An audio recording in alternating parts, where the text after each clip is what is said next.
Leet code का next question जो कि है रो विथ मैक्सिमम वंस। ये हमारे बाइनरी सर्च प्लेलिस्ट का पार्ट है। इस क्वेश्चन में आपको एक मैट्रिक्स गिवन है जिसके अंदर सिर्फ दो ही पॉसिबल वैल्यूज हो सकती है, 0 या 1। इस क्वेश्चन में आपको ये बताना है कि मैट्रिक्स में रोज होती है, किस रो में सबसे ज़्यादा वंस आपके प्रेजेंट है। सो आपको इस क्वेश्चन को सॉल्व करने से पहले आपको एक चीज़ ध्यान में रखना है कि ये क्वेश्चन अलग अलग प्लेटफॉर्म में अलग अलग वेरिएशन से गिवन है। किसी प्लेटफॉर्म में आपको ये मिलेगा कि आपके जो रोज़ है वो सॉर्टेड है, विच इसका मतलब ये है कि सारे जीरोस पहले आएंगे, उसके बाद आपके वंस आएंगे। बट लीड कोड में जो हम क्वेश्चन सॉल्व करने जा रहे हैं उसमें ये है कि आपको अनसॉर्टेड एरे है। आपका जो रो है वो अनसॉर्टेड है। इसका मतलब है कि आपको पहले सॉर्ट करना पड़ेगा अगर आपको वो लॉजिक लगाना है, राइट। सबसे पहले अब इस क्वेश्चन को समझते हैं। आप इस टेस्ट केस को लेके चलते हैं सॉल्यूशन निकालने के लिए। ये हमारा टेस्ट केस है, इसको हम मैट्रिक्स के फॉर्म में बना लेते हैं। ये हमारा मैट्रिक्स बन चुका है। सो ये हमारा मैट्रिक्स है। इस क्वेश्चन में आप देख सकते हैं कि हमारे पास टोटल 2 रो है एंड हर एक रो में आपको 1 1 वैल्यू गिवन है। ओके, सो इस टेस्ट केस को थोड़ा और मॉडिफाई कर देते हैं, कुछ ऐसा कर देते हैं। सो इस क्वेश्चन का आपको जो आंसर आना चाहिए, क्योंकि आपका सेकेंड जो रो है, मतलब फर्स्ट इंडेक्स वाला जो रो है वो है आपका मैक्सिमम है, इसका आंसर आना चाहिए आपका 1, मतलब इंडेक्स किस इंडेक्स पे और कितना काउंट है, आपको ये रिटर्न करना है, राइट। अब इस क्वेश्चन जो देखने में तो बहुत ईजी क्वेश्चन है, सिंपल क्वेश्चन है, तो आप इसको सॉल्व कैसे करेंगे। सबसे पहले जो ब्रूट फोर्स अप्रोच ये कहता है कि आप ऐसा करो, नॉर्मल पूरे मैट्रिक्स को ट्रेवर्स करो, हर एक रो में जाओ, 1 को काउंट करो एंड उसका मैक्सिमम वैल्यू स्टोर करवा लो। सबसे नई अप्रोच वही है जो कि सबसे इजीली आप उसको निकाल सकते हैं। तो इसका कोड कुछ ऐसा लगेगा कि आप एक फॉर लूप चलाते हैं जो कि आपके नंबर ऑफ कॉलम्स तक, नंबर ऑफ रोज तक चलेगा, right. And I plus plus ये नंबर ऑफ रोज के लिए हो गया। एंड आप यहाँ पे काउंट कर लेंगे जो कि 1 को काउंट करेगा। अपार्ट फ्रॉम दैट एक और आपको लूप लगेगा जो कि आपका सारे वैल्यूज़ को ट्रेवर्स करेगा, हर एक रो में जो भी वैल्यूज़ है उसको ट्रेवर्स करेगा, जो कि एम के इक्वल हो जाएगा, जे प्लस प्लस हो जाएगा, जे प्लस प्लस। एंड इसके अंदर आप चेक करेंगे इफ़ योर जो भी A R R of I and at jth index, I jth index अगर आपका 1 है, सो आप काउंट प्लस प्लस कर देंगे, काउंट प्लस प्लस हो जाएगा यहाँ पे। एंड उसके बाद ये जैसे ही आपका ये वाला लूप कंप्लीट होगा, मतलब एक आपका रो का काम कंप्लीट हो गया है, तो आपको यहाँ पे चेक करवाना पड़ेगा if count is greater than maxi.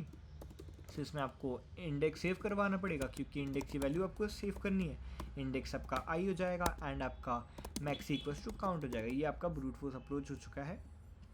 तो इसको हम एक बार फॉर्मेट कर देते हैं अच्छे से। सो ये आपका ब्रूट फोर्स अप्रोच हो गया, राइट। ये आपका ब्रूट फोर्स अप्रोच इस क्वेश्चन को सॉल्व करने का है। इस क्वेश्चन को सॉल्व करने में आपको देखते हैं क्या टाइम कॉम्प्लेक्सिटी लगी। आप सारे एलिमेंट्स को ट्रेवर्स कर रहे हैं जो कि हो गया आपका big of n into M. अब आपको क्या होगा, सामने वाला आपसे ये पूछेगा कि big of n into M तो है, अब इसको और ऑप्टिमाइज़ कैसे करें।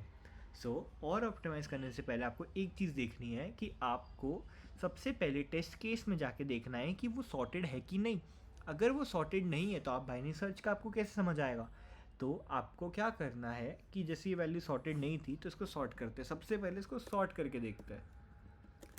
वैल्यू जब सॉर्ट होगी तो ये ऐसा कुछ होगा, यहाँ पे 0 आ जाएगा, 0 आने के बाद यहाँ पे 1 हो जाएगा। ओके, ऐसा कुछ हो जाएगा। अब आप एक चीज़ देख सकते हैं कि आपके पास हर एक रो एक खुद में एक वेक्टर है, राइट, एक एरे है खुद के अंदर। तो आप उसके अंदर बाइनरी सर्च लगा के आप लोअर बाउंड निकाल सकते हो 1 का, जिससे आपको पता चल जाएगा कि फर्स्ट अक्रेंस ऑफ 1 कहाँ पे था। उससे आप नंबर ऑफ अक्रेंस निकाल सकते हो, राइट। अगर हम पहले वाला जो आपका ये है, इस वाले जो आपका एरे है उसके अंदर अगर हम आए, मतलब ये वाला जो एरे है इसके अंदर अगर हम आए एंड चेक करें लोअर बाउंड ऑफ 1, तो उसका इंडेक्स आपको क्या मिलेगा, यहाँ पे 0 आ जाएगा, 1 आ जाएगा, 2 आ जाएगा, 0 1 2 आ जाएगा। तो आपको जो पहला अकरेंस मिलेगा वो 2 पे मिलेगा, राइट। 2 पे आपको जब मिलेगा तो आप उससे साइज से निकाल सकते हो कि कितने एलिमेंट्स थे। टोटल साइज आपका 3 होगा, 3 माइनस 2 1, 1 एलिमेंट आपको मिलेगा। उसके बाद जब आप सेकेंड वाला जो आपका सेकेंड रो है उस पर आप जब चेक करोगे, उसका लोअर बाउंड निकालोगे 1 का, तो वो आपका 1 पे आएगा एंड 3 माइनस 1 विल बी 2, मतलब साइज माइनस जो यहाँ पे आपको लोअर बाउंड मिला। तो हमको एक फॉर्मूला मिल गया अकरेंस का, अकरेंस का फॉर्मूला ये है कि number of elements in column minus lower bound index. So ये आपका फॉर्मूला बन गया है जिससे कि आप निकाल सकते हो कितने एलिमेंट्स हैं, कितने वन के अकरेंस है, राइट। सो इस क्वेश्चन को आप अप्लाई करते हैं यूजिंग बाइनरी सर्च। इस क्वेश्चन को बाइनरी सर्च से सॉल्व करते हैं। सो बाइनरी सर्च से सॉल्व करने से पहले सबसे पहले हमें ये करना पड़ेगा, ट्रैवर्स तो सेम ही कर रहे हैं बट जो अंदर का जो आपका लूप है ना, जिसमें हम हर एक वैल्यू को ट्रैवर्स कर रहे थे, उसको हमें ऑप्टिमाइज़ करना है। सो इसको हम कैसे ऑप्टिमाइज़ करेंगे? सबसे पहले हमें तो सॉर्ट करना पड़ेगा, क्योंकि इस क्वेश्चन में लीड कोड में ये सॉर्टेड नहीं है। अगर आप किसी और प्लेटफॉर्म में जाएंगे वो ऑलरेडी आपको सॉर्ट करके गिवन देगा। सो इसको हम सॉर्ट कर लेते हैं सिंपली। सॉर्ट करने के बाद हमने HTL का लोअर बाउंड फंक्शन यूज़ किया है, जो कि आपको एक इटरेटर पास करता है, जिस इटरेटर की वैल्यू को अगर आप जो भी आपका एरे है उसके बिगिन, उसके स्टार्टिंग वाले एड्रेस से अगर आप माइनस करोगे तो आपको एग्जैक्ट इंडेक्स मिल जाएगा, राइट। तो हमने वही किया है कि यहाँ पे हमें इटरेटर मिल गया है फाइंड करने के लिए। उसको हमने चेक किया है कि वो एंड से बड़ा तो नहीं है, क्योंकि ये हो सकता है ना कि आपको वो एलिमेंट मिले ही ना कभी। एक कंडीशन ये हो सकती है कि सारे जीरोज अवेलेबल है, आप 1 फाइंड करने जा रहे हो, आपको तो मिलेगा ही नहीं। तो वो चेक करना ज़रूरी है। वो चेक करने के बाद हम फर्स्ट अकरेंस निकाल रहे हैं, जो हमने आपको बताया वो एलिमेंट के बाद आपको सिंपली उसका जितने एलिमेंट्स है उसको फर्स्ट अकरेंस से माइनस कर देना है, तो आपको मिल जाएगा। एंड देन हमने सिंपली काउंट चेक करवा लिया। अगर काउंट हमारा मैक्सिमम से बड़ा है तो हम मैक्सी को काउंट के इक्वल कर देंगे एंड इंडेक्स को सेव कर देंगे। उसके बाद भी एक कंडीशन ये आती है कि आपको 1 मिला ही नहीं, एक भी रो में आपको 1 नहीं मिला, तो क्या होगा कि आपको 0 0 रिटर्न करना पड़ेगा, क्योंकि इस क्वेश्चन में गिवन है कि आपको ये रिटर्न करना पड़ेगा क्योंकि अवेलेबल ही नहीं है। सो ये आपका सिंपल क्वेश्चन था। अब इस कोड को हम रन करते हैं। सो हमारे सारे टेस्ट केसेस एक्सेप्ट हो चुके हैं। अब इस कोड को सबमिट करते हैं। सो हमारा कोड सबमिट हो चुका है।